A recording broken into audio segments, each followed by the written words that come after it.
João, capítulo 19, versículo 28. Nos diz assim a palavra de Deus: depois, vendo Jesus que tudo já estava consumado, para que se cumprir a escritura, disse: tenho sede. Toda a igreja, vamos ler?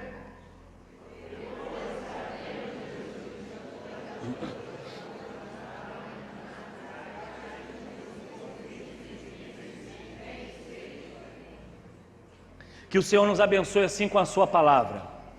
A crucificação foi o momento auge do ministério de Jesus. Algo que para nós, ao pararmos para pensar o sofrimento do nosso Salvador, o tormento que Ele passa na cruz, as dores que Ele vive na cruz, é algo que deve nos constranger, algo que nos deve trazer comoção. O Deus que se fez carne e habitou entre nós, abriu mão da sua glória por você, por nós.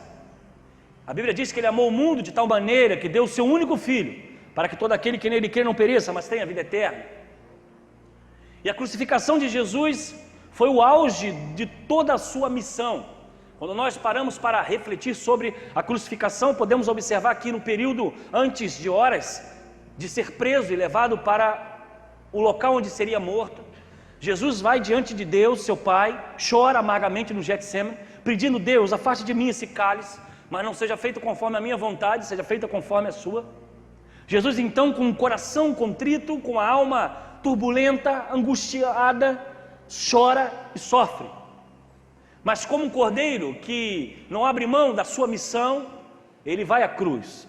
E durante o período da crucificação, todos já conhecem, quem nunca leu a Bíblia, pelo menos já viu algum filme sobre Jesus, viu como o processo da violência física, emocional e psicológica é intensa.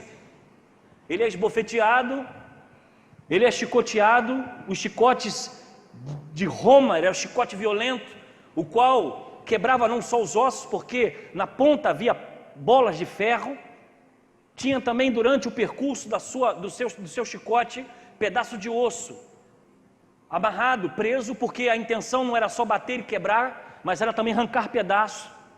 O indivíduo que passava pela cruz, ele vivia uma tensão muito grande, a humilhação pública de ter que carregar o seu próprio instrumento de sacrifício, de percorrer a cidade para a vergonha de sua família, para a vergonha de seus amigos, para a vergonha de todos aqueles que o conheciam.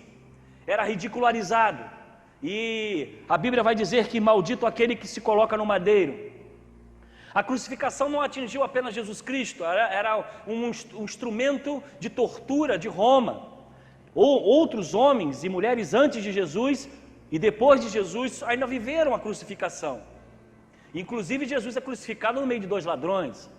Não sabemos o que esses ladrões fizeram, qual foram os seus crimes, mas provavelmente eram alguns insurgentes na cidade, causadores de algum tumulto, e foram condenados à crucificação. Jesus estava incomodando o poder político e econômico de Roma. E os judeus, questionando ele por se dizer filho de Deus, o levaram à crucificação. Mas a Bíblia diz que ele não foi simplesmente preso ou levado à cruz. A Bíblia diz que ele se entregou. Ele era Deus em forma de homem, era o Verbo que se fez carne. Ele abriu mão da sua glória para sofrer a cruz, não por uma imposição dos homens, pelo contrário, tinha ele poder para curar, tinha ele poder para libertar e tinha poder para sair da cruz. Mas ele não fez, submisso como um cordeiro que vai e que se entrega ao matadouro. Durante esse período das mensagens que estamos estudando, estamos falando, você pode acompanhar agora pela internet, as gravações estão lá no canal da igreja, inclusive essa deve entrar na terça-feira, para que você possa entender cada palavra de Jesus na cruz teve um propósito e um significado. Quando ele disse, perdoa-lhes porque não sabem o que fazem, era o grito de perdão. Quando ele diz, com o coração contrito, por que me abandonaste para Deus, é o esvaziamento da sua alma, e nós falamos sobre isso na mensagem passada. Falamos também sobre Jesus que vira para sua mãe e diz, mãe, agora esse é seu filho, apontando para João, e diz para João, João, esse agora é sua mãe. E ali Jesus está formando a família espiritual, não a família de DNA, genética, mas uma família espiritual, onde nós como igreja de Jesus somos filhos de Deus, e é por isso que nós nos chamamos de irmãos, não irmãos de sangue, mas irmãos porque compomos o corpo de Cristo, o qual Ele é a cabeça e que se entregou por todos nós. Hoje nós vamos falar um pouquinho, e serei bem rápido e objetivo, sobre essa frase que parece que não há nenhum sentido no texto. Parece que não há o porquê dela estar aqui. E ele diz: tenho sede. Parece que é algo insignificante, algo que não tem nenhum sentido espiritual, ou talvez nenhum sentido profético, mas eu quero dizer a você que sim. A palavra de Jesus, eu tenho sede, demonstrou para nós 3 realidades que nós precisamos pensar nessa noite e levar para a nossa casa e colocar em nosso coração. Mais do que apenas a sede física, porque Jesus está vivendo um processo de desidratação. Ele está carregando peso, ele está sofrendo ofensas, sendo chicoteado, pense comigo, está perdendo sangue, está pendurado numa cruz e durante o período de 6 horas até a sua morte, e o seu corpo físico está se desfazendo. Ele tem sede. E é engraçado que quando nós vamos estudar essa palavra sede, nós vamos ver que a palavra no sueco, a palavra sede e fogo, elas têm quase o mesmo sentido, porque a pessoa que sente sede é como se tivesse com algo queimando na sua boca, na sua garganta.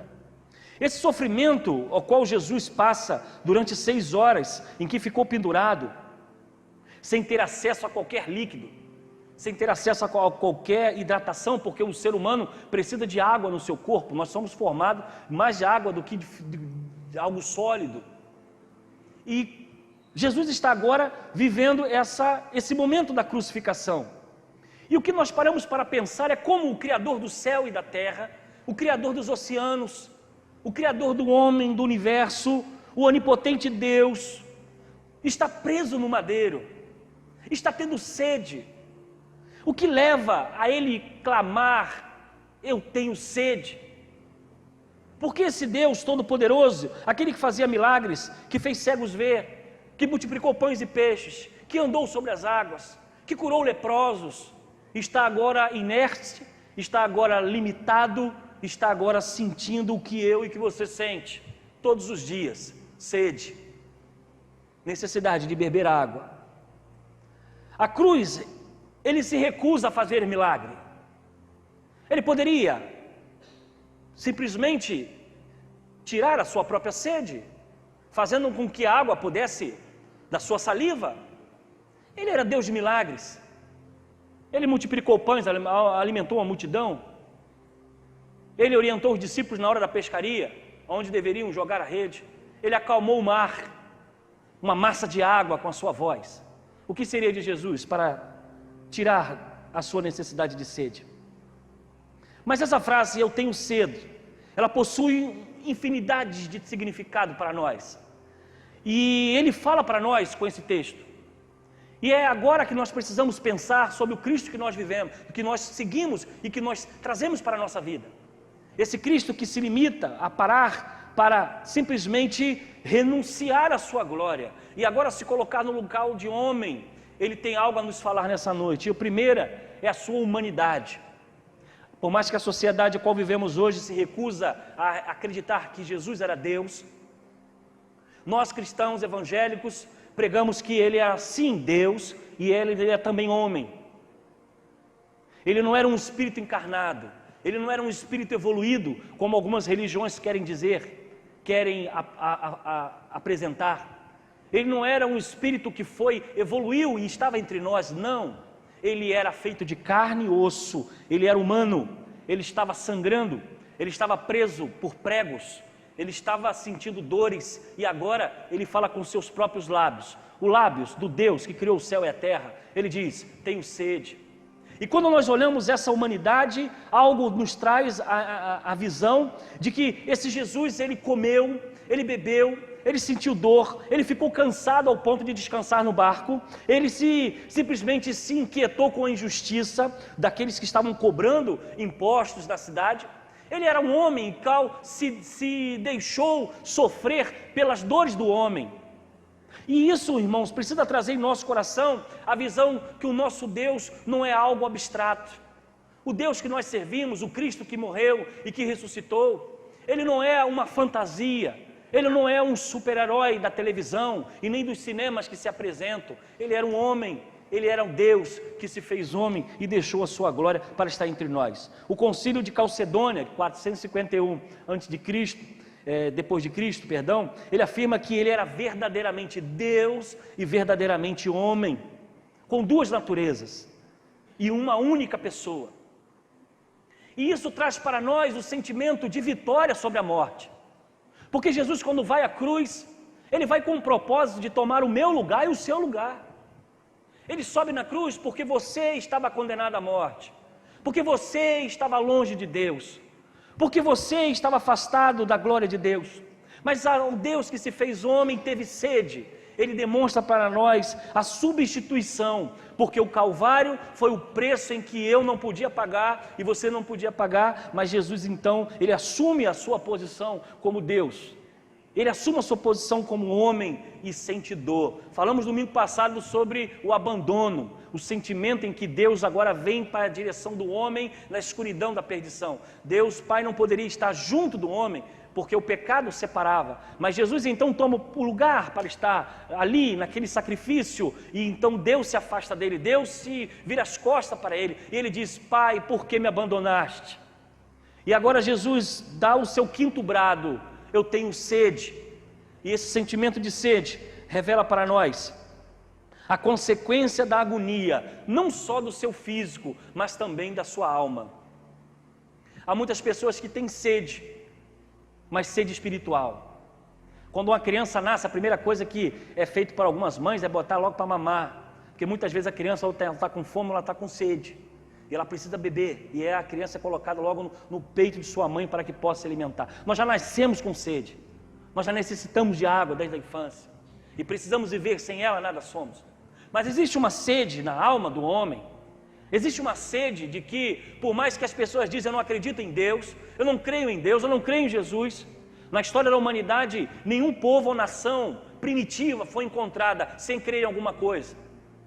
E todos os povos que foram descobertos pela arqueologia, esses homens acreditavam em alguma coisa, em uma pedra, em um espírito, em uma montanha, em uma árvore, em um Deus. E quando nós olhamos isso, nós vemos a sede do homem pelo sobrenatural, a necessidade que o homem tem da sua paternidade, de um Deus Pai que precisa estar em comunhão com o Filho. Essa visão de sede, nós vamos ver exatamente no Salmo 42. Como a corça anseia por águas correntes, a minha alma anseia por Ti, ó Deus. A minha alma tem sede de Deus, do Deus vivo. Quando poderei entrar na presença do meu Deus? A sede que o homem sente, esse esvaziamento, esse vazio da alma do homem, que muitas vezes ele procura em algumas coisas, em alguns objetos, nós vamos ver que só será possível encontrar na pessoa de Jesus Cristo. Porque Jesus, quando ele está na cruz, morrendo e sofrendo, ele está mostrando a sua humanidade, mas ele também está mostrando, antes do brado que ele dá: Pai, por que me abandonaste? Nós podemos ver também uma sede espiritual, porque naquele momento era necessário que ele pagasse e levasse sobre si o pecado do mundo.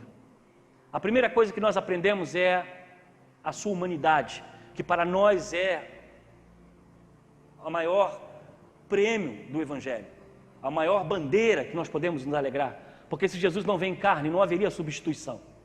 Se Jesus não vem em carne como homem, não haveria perdão de pecados. Se o Cordeiro não fosse o Deus que viesse como homem, não haveria como alguém substituir, tomar o nosso lugar. E Paulo vai dizer isso muito bem. Jesus sofreu na cruz por você, ele teve sede por você, e ele te amou de tal maneira que se entregou para que você tivesse vida e tivesse abundância.